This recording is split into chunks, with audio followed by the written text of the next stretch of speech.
सब सुनने वालों को मेरा सादर प्रणाम। आज मैं आपके सामने लेखिका मालती जोशी द्वारा लिखित कहानी कबाड़ प्रस्तुत करने जा रही हूँ। आशा है आप सबको कहानी बहुत पसंद आएगी। फर्नीचर की दुकान से बाहर निकलते ही इन्होंने कहा, देखो, एक बात बिल्कुल साफ हो जानी चाहिए। नया सोफा घर में तभी आएगा जब पुराना बाहर जाएगा। वह नहीं होगा कि तुम उसे भी सीने से लगाए रखो और नया भी ले आओ।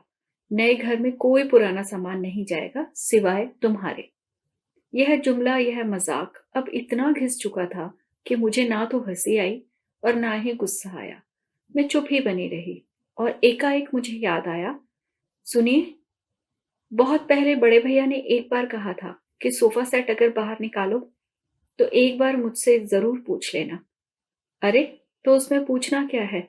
कल ही उनके यहाँ रखाते हैं। भैया से हमें कोई सौदा तो करना नहीं है। इनका औदार्य देखकर मुझे बहुत अच्छा लगा, खासकर भैया के लिए। बेचारे कब से मन बना रहे थे, पर मजबूरी में बैंत की कुर्सियों पर ही संतोष करना पड़ रहा था। तो फिर यही तय हुआ, गृह प्रवेश का निमंत्रण देने जाएंगे और एक लोडिंग टेम्पो में सोफा सेट भी लोड करवा लेंगे। भैया वाकई बहुत खुश हुए। मैंने ही खेद जताते हुए कहा, सॉरी भैया, जल्दी से रंग रंग रोगन करवा नहीं सके। दरअसल काम इतना फैल गया है कि। अरे अरे, कोई बात नहीं, उन्होंने मुझे आश्वस्त करते हुए कहा। जैसा है इस घर के लिए बिल्कुल फिट है। बहुत चमकाकर लाती तो घर से बेमेल लगता। उन दोनों को बैठक में छोड़कर मैं भीतर भाभी से मिलने चली गई। भाभी ठेठ आंगन में थी।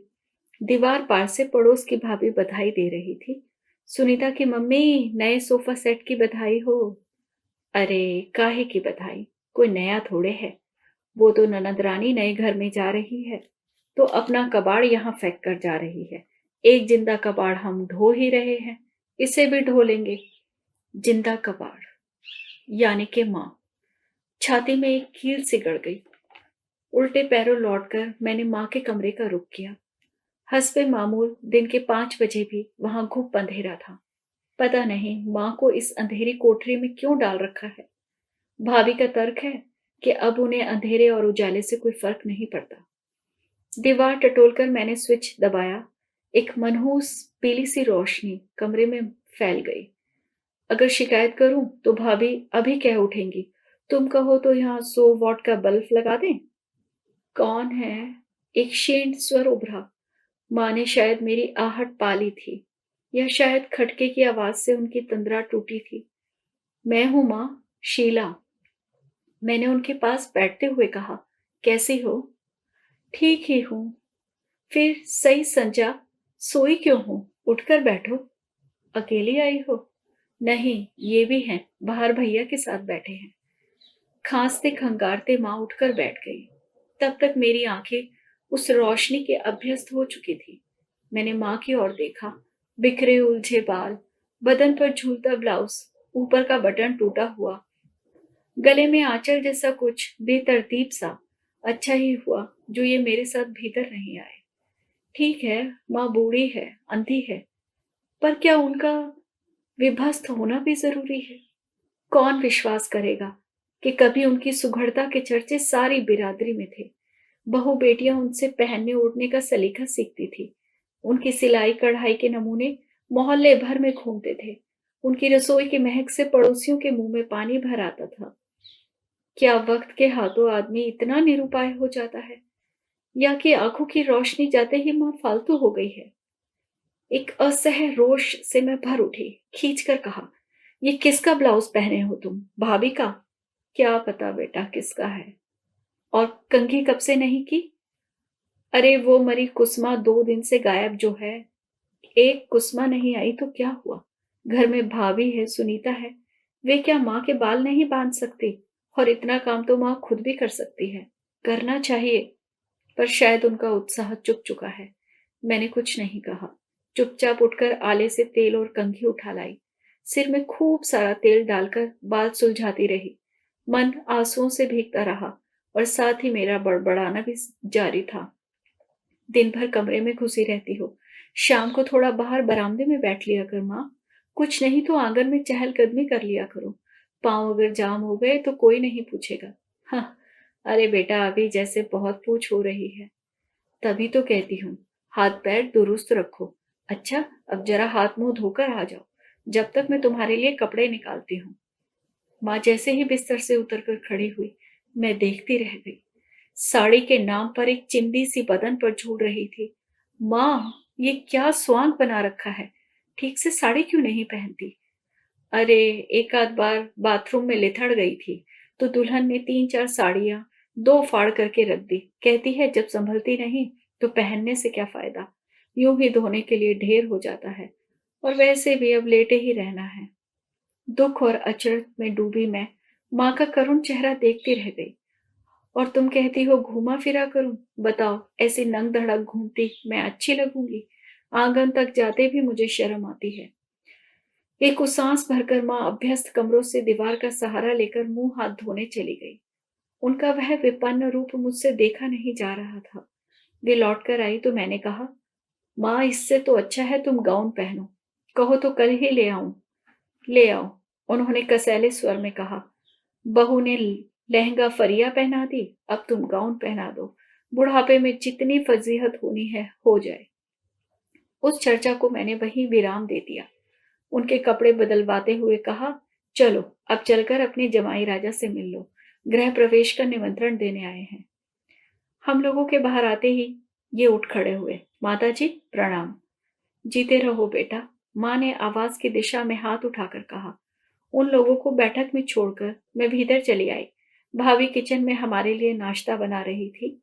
विजय विनय वगैरह प्लेट लगा रहे थे। वाह भाभी, प्याज के पकोड़े, मैंने बेवजह हुलसते हुए कहा। भाभी को खुश रखना जरूरी था। भाभी, खाने पीने में मैं असली बात भूल ही जाऊंगी। इस रविवार को गृह प्रवेश है। आप सबको सुबह से ही आना है। मैंने जानबूझकर छुट्टी का दिन चुना है। और हाँ, माँ को जरूर लाना। सो तो लाना ही पड़ेगा, नहीं तो किसी एक को घर पर रुकना पड़ेगा। नहीं, घर पे कोई क्यों रुकेगा, सबको आना है। सुनीता उसी समय स्कूल से लौटी थी। बोली, बुआ सबको कहाँ बुला रही हो? बुआ इतवार को नए घर जा रही है, भाभी ने बताया। सब लोग नए घर में जा रहे हैं, विजय बोला। एक हम ही है जो इस खंडर में पड़े हैं। खंडर में और खंडर के साथ, विनय ने कहा, और दोनों फिक से हंस दिए। सुनीता भी मुंह फेर कर मुस्कुरा दी। मुझे अपेक्षा थी कि भाभी बच्चों को डांटेगी, पर वे चुपचाप पकोड़े तलती रही।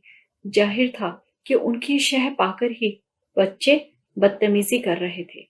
मन पर एक खरोंच सी लगी। विषय बदलने की गरज से मैंने कहा, भाभी आजकल कुसुमा नहीं आ रही क्या? माँ बता रही थी। अरे उसका देवर नहीं रहा। कैसे? मिन्नी बस से टक्कर हो गई थी। बुआ, आपने तो पेपर में पढ़ा होगा, ऑन द स्पॉट ही मर गया था। भगवान भी कैसा निर्दयी है, जवान जहां लड़कों को उठा लेता है।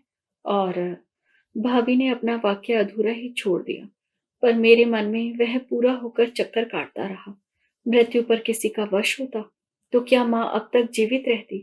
अरे वे तो बाबूजी के पीछे पीछे ही चली जाती। उनका जी तो तब से ही उचाट हो गया था, और आंखों से लाचार होने के बाद तो वे जैसे एकदम मौन हो गई। जीने का कोई उत्साह नहीं रहा। लेकिन यह बात भाभी को कौन समझाए? मन में एक और खरोंच सी लगी थी, इसलिए मैंने बात बदल दी। नया विषय उठाते हुए कहा, भाभी सुनीता की मिठाई कब खिला रही हो? अब तो एमए किए भी 2 साल हो गए। अपनी लाडली से ही पूछ लो। लाडली ने मेरे कुछ पूछने से पहले ही बता दिया। बुआ, साफ बात है, दादी के रहते मैं शादी नहीं करूंगी। क्यों? मैंने आश्चर्य से पूछा। दादी क्या मना करती है? उल्टे वे तो बल्कि खुश होंगी। उनके खुश होने से क्या होता है?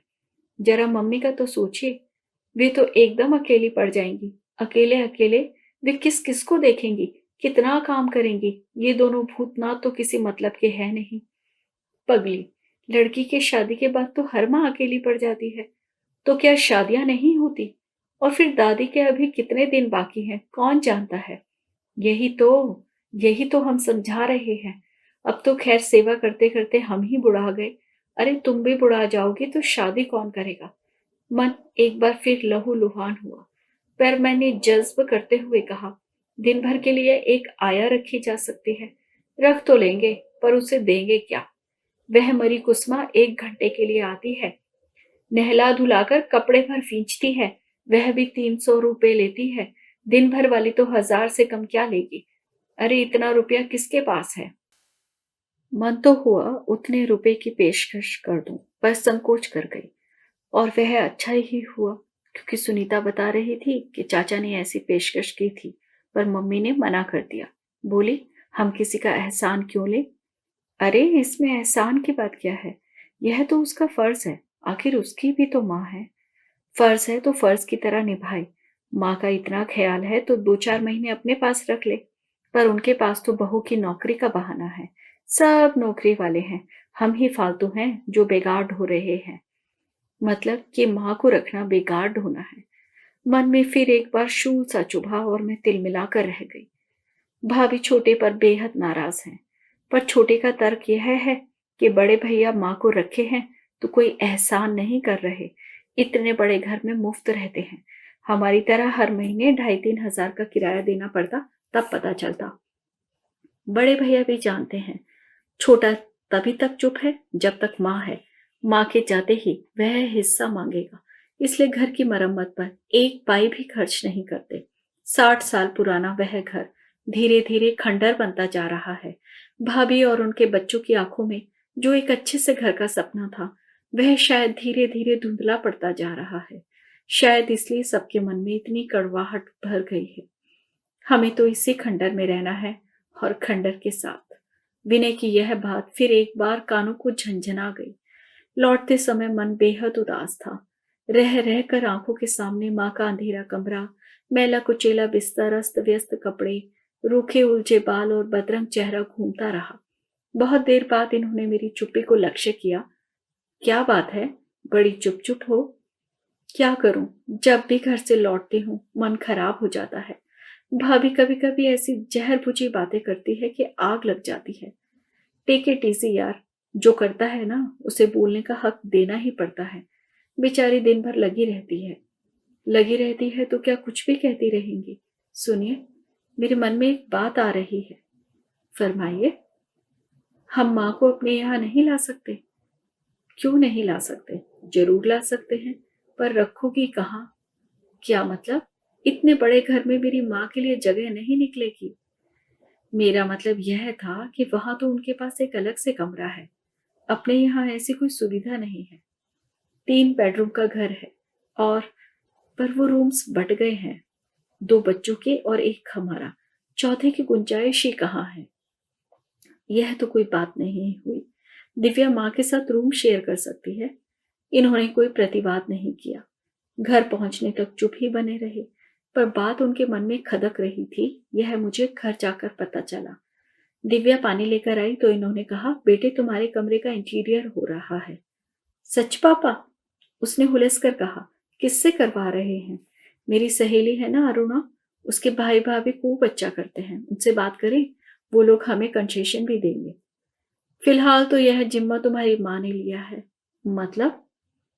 मतलब नानी को वह घर ला रही है और तुम्हारे साथ रूम शेयर करेंगी। ओह नो माँ, उसने दोनों कानों पर हाथ रखकर कहा। Mama you can't do this to me, no never. और वह पैर पटकती हुई चली गई। मैं हैरान होकर देखती रह गई। क्या यही नानी की दुलारी दिव्या है? क्या यही वह दिव्या है जो नानी के यहाँ जाने के लिए रो रो कर घर भर देती? नानी के पास सोने के लिए जो विनय और विनय से लड़ पड़ती थी? मैं नाहक ही भाभी के बच्चों को दोष दे रही थी। मेरे अपने बच्चे भी तो वही भाषा बोल रहे हैं। मुझे उदास देखकर वे बोले, तुम्हारा इतना मन है तो माँ को जरूर ले आओ, रहने की कोई समस्या नहीं। दिव्या की इच्छा अगर नहीं है तो माँ अपने कमरे में रह लेंगी, मैं बाहर ड्राइंग रूम में दीवान भर सो लूंगा, नो प्रॉब्लम। उन्होंने यह बात बड़े शहीदाना ढंग से की थी। जानते थे कि यह प्रस्ताव ना तो बच्चों को स्वीकार्य होगा और ना मुझे। मैंने कहा भी कि 2-4 दिन की बात होती तो आप दीपक के साथ एडजस्ट हो सकते थे, पर मैं माँ को ज्यादा दिनों के लिए लाना चाहती हूँ, शायद हमेशा के लिए। उनकी दुर्दशा मुझसे देखी नहीं जाती। कह तो दिया भाई कि ले आओ, पर यह बताओ कि यहाँ दिन भर उनके पास कौन रहेगा? वह घर तो उनका जाना पहचाना है, अपने आप चल फिर लेती हैं। यहाँ तो उन्हें पग पग पर सहारे की जरूरत होगी। एक आया रख लेंगे, मैंने कहा। वह इतना आसान नहीं है देवी जी। मैं यहाँ की बात नहीं कर रहा।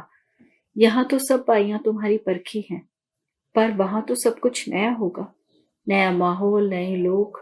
साल 6 महीने तो हमें खुद बहुत चौकन्ना रहना पड़ेगा। एकदम नए नौकर पर घर छोड़ना तो बेवकूफी होगी।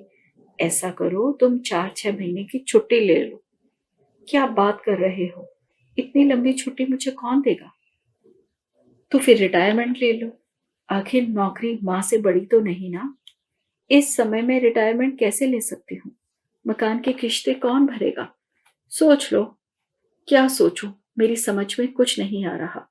साल 6 महीने की बात थी। अगर सब लोग साथ देते तो माँ के ये आखिरी दिन अच्छे से कट जाते। माफ करना डार्लिंग, यह साल 6 महीने की बात नहीं है। तुम्हारी माँ, भगवान उन्हें लंबी आयु दे, सिर्फ आंख से लाचार है, बाकी एकदम चुस्त दुरुस्त है। अब ये 8-10 साल आराम से चलेंगी। क्या इतने दिन उन्हें झेल सकोगी? वाकई यह एक सोचने की बात थी। मेरी मानो, वे जहां हैं उन्हें वही रहने दो। मेरा मतलब बनी रहने दो। जब मन हो मिल आया करो। वे अब उनकी आदत में शुमार हो गई हैं। रोते झिकते ही सही वे उन्हें निभा ले जाएंगे। पर तुम नए सिरे से यह सब नहीं कर पाओगी। बेकार में भैया से बुराई लेने का कोई मतलब नहीं है। ये शायद ठीक कह रहे थे। माँ जहां थी वही ठीक है। भैया भाभी उन्हें झेलने के लिए अभिशप्त थे। मेरे साथ ऐसी कोई मजबूरी नहीं थी। फिर घर भर को नाराज करने का औचित्य ही क्या था? बस यही लगा कि माँ सचमुच एक कबाड़ हो गई हैं। कबाड़ भी ऐसा जो न रखते बनता है, न फेंकते।